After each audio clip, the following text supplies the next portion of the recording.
ఒకరి తర్వాత ఒకరు జిల్లను కొడుతుంటే ఇంతలో అక్కడికి బాలశివాజీ వస్తూ, మీరేం చేస్తున్నారు? ఆడుకుంటున్నాం. ఏ మాట? జిల్లం కోడి ఆట. నాకు నేర్పుతారా? నేను ఆడతాను. నీ పేరేంటి? శివాజీ బోన్స్లే. నువ్వు ఎవరి అబ్బాయివి? సుబేదార్ షాజీ బోన్స్లే వారి అబ్బాయిని. మేము నీతో ఆడము. ఎందుకు?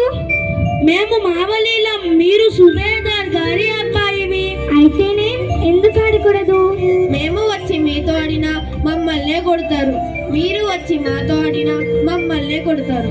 ఏం కొట్టరు, రండి నేను చెప్తాను. నిజంగా? నిజంగా.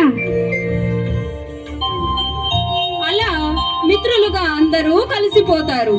అందరూ ఎగురుతూ ఆడుకుంటూ ఉంటారు. శివాజీకి ఆట ఎలా ఆడాలో నేర్పుతూ,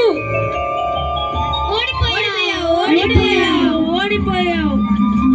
ఇంతలో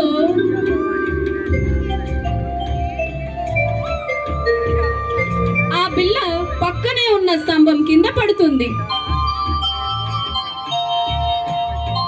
బిల్లను తేవడానికి శివాజీ వెళుతుంటే, అక్కడికి వెళ్ళొద్దు.